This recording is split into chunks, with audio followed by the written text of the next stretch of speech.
आज भले क्या हुआ, मैं कोर्स पे गई और उर्वा जो है माशाल्लाह बहुत ज़्यादा सोई। मुझे काम भी था और मुझे याद ही नहीं रहा कि बच्चों को स्कूल से लेके आना। एट द लास्ट मोमेंट मुझे याद आया, यार आज क्या कुछ समथिंग मिसिंग, फिर मैं स्कूल की तरफ भागी।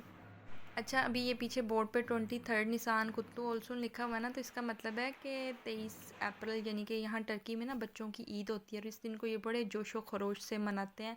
और बच्चों के लिए बड़ी स्पेशल एक्टिविटीज़ होती हैं, स्कूल में फंक्शंस होते हैं, नए कपड़े बनते हैं, पेरेंट्स बच्चों को लेके जाते हैं गुब्बारे भराने के लिए। और इस दिन को ना बड़े ही जोशो खरोश।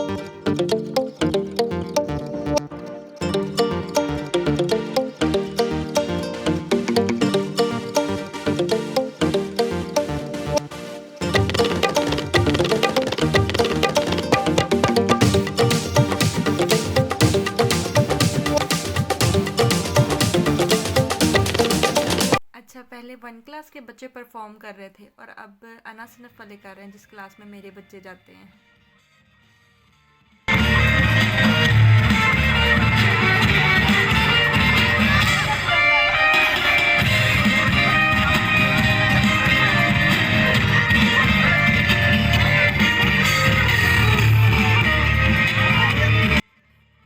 अच्छा, जो यहाँ टर्की में रहते हैं ना, उनको बड़ी अच्छी तरह इस बात का पता है कि जब बच्चा 5 साल का हो ना, उसका फिर ही अनासनफ में एडमिशन होता है। लाइक जैसे पाकिस्तान में तो प्ले ग्रुप 3 साल के बाद ऑलमोस्ट बहुत से प्राइवेट स्कूल हैं जो बच्चों को बहुत छोटी एज से ही लेना शुरू हो जाते हैं ना। अफरा भी पाकिस्तान में 3.5 साल की थी तो इसका एडमिशन हो गया था। तो यहाँ पे ऐसा नहीं है, यहाँ पे 5 साल के बच्चे को वो लेते हैं अनासनफ में। अनासनफ मीन नर्सरी और प्रेप को कवर करता है ये। और पहली क्लास में 6 साल का बच्चा लेते हैं, मतलब आपके डॉक्यूमेंट्स पे बच्चे की एज एग्जैक्ट होनी चाहिए तभी वो एडमिशन करते हैं। और एडमिशन सिस्टम में होता है, लाइक अगर वो आपकी डेट ऑफ बर्थ डालेंगे, सिस्टम एक्सेप्ट करेगा तो एडमिशन हो जाएगा, अगर नहीं करेगा तो मतलब नहीं होगा। तो ना अफरा और हयान दोनों ही अभी छोटे थे जब हम लोग शिफ्ट हुए ना टर्की में। सच्ची जब भी बाहर जाना अपना आप ऐसे डिसेबल फील होना कि ना कुछ समझ आनी, इतना बड़ा लैंग्वेज बैरियर है, कुछ भी पता नहीं चलना, ना ये लोग इंटरेस्टेड होके आपकी बात सुने ना समझे। और मुझे इतना ज़्यादा डिप्रेशन होना कि यार बच्चे कैसे सरवाइव करेंगे। हम तो चलो फिर बड़े हैं, गूगल ट्रांसलेटर यूज़ कर लेना और किसी ना किसी तरह अपनी बात कन्वे कर देना, मतलब ग्रॉसरी के लिए जाना है या कुछ भी करना है तो उनको समझ आ जानी, बट बच्चे कैसे सरवाइव करेंगे, मुझे बहुत ज़्यादा डिप्रेशन होना। और फिर मैंने बहुत से स्कूल विज़िट किए, मैं चाहती थी कि अफरा का एडमिशन हो जाए, प्राइवेट स्कूल भी गई कि किसी तरह बस इसको ना लैंग्वेज की हाव हो जाए। मुझे लैंग्वेज की इतनी ज़्यादा टेंशन थी कि ये लैंग्वेज सीख लें, बट नहीं, प्राइवेट वालों ने भी नहीं लिया। और उसके बाद फिर जो है ना अफरा को, ये गवर्नमेंट स्कूल है हमारे घर के पास ही, मैंने इधर रिक्वेस्ट करके ना इसका एडमिशन करो। मैंने कहा आप बेशक एडमिशन ना करें बट इसको प्लीज़ क्लास में आने दें, ताकि लैंग्वेज का इशू है ये भी मैं तब कन्वे कर पाई जब मुझे खुद थोड़ी लैंग्वेज की हाव न हुई। तो फिर उसने मेरी रिक्वेस्ट मान ली और उसने अफरा का एडमिशन कर लिया। अफरा को माशाल्लाह अब दूसरा साल है, पहले साल तो ये ऐसे ही गई, एडमिशन नहीं हुआ इसका ना, बस ऐसे ही जाती रही। और अब इसका ऑफिशियली एडमिशन किया उन्होंने और अब हयान ऐसे ही जा रहा है। हयान का अभी तक एडमिशन नहीं हुआ, अभी सिर्फ ऐसे ही जा रहा है और अगले साल इसका एडमिशन होगा। और अफरा अगले साल इंशाल्लाह पहली क्लास में चले जाएगी। तो अल्हम्दुलिल्लाह मैं अब इतनी मुतमईन हूँ ना कि यार शुक्र अल्लाह का, मेरे बच्चे अब लैंग्वेज की वजह से उन्हें कोई इशू नहीं होता। मतलब वोकेबलरी जितनी भी उनको चाहिए होती है इस एज के बच्चों को, स्कूल में जो भी जिस तरह के भी वर्ड्स वो यूज़ करते हैं कोई मसला नहीं होता। इवन के टीचर मुझे, जब मैं कभी पेरेंट्स मीटिंग अटेंड करने जाऊँ या फीडबैक लूँ ना, तो वो कहती है कि हमें कभी फील नहीं हुआ कि तुम्हारे बच्चे फॉरनर हैं। और कभी भी ऐसा नहीं हुआ, एक दफ़ा भी नहीं ऐसा हुआ कि हम कुछ कहें और इनको बात समझ में ना आए। माशाल्लाह बहुत अच्छा पिक करते हैं और हर बात को समझते हैं और अब इनकी लैंग्वेज माशाल्लाह से माशाल्लाह बहुत अच्छी हो गई है।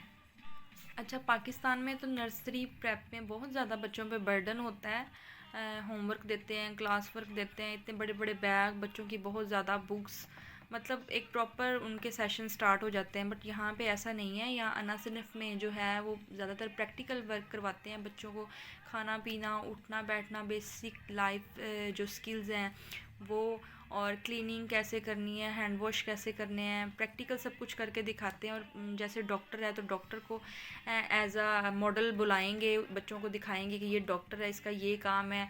एक दिन मेरी बेटी बता रही थी कि नर्स बुलाई हुई थी, डॉक्टर भी बुलाया हुआ था कि ये हमशीरे है, मतलब टर्किश में नर्स को हमशीरे बोलते हैं।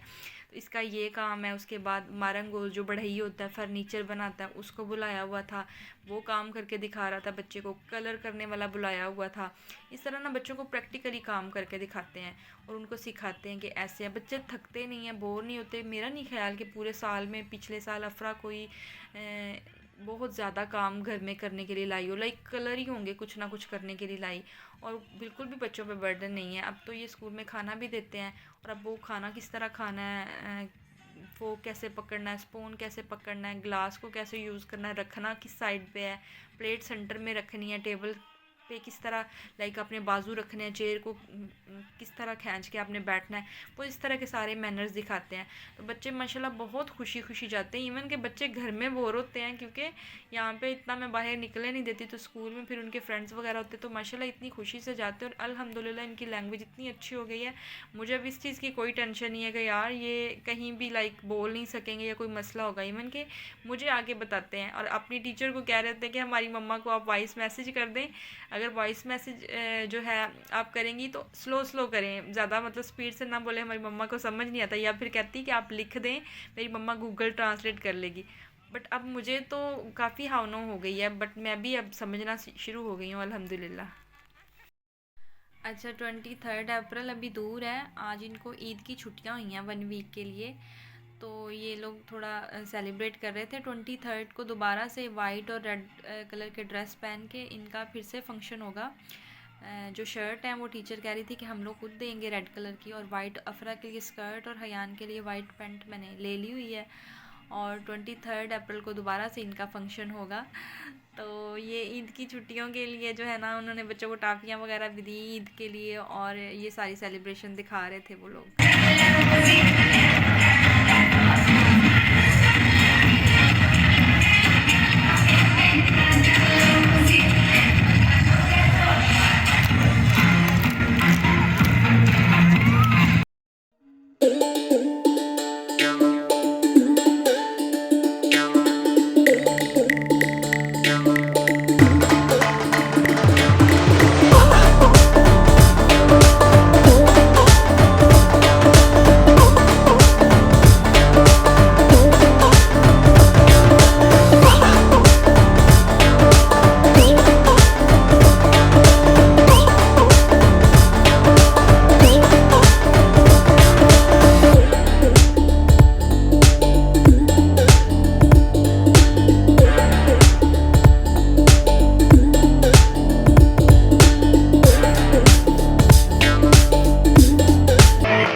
अच्छा, ये 7th क्लास के बच्चों की परफॉर्मेंस है। ये इनका ना कल्चरल डांस है, और सारी परफॉर्मेंसेस बहुत अच्छी थी।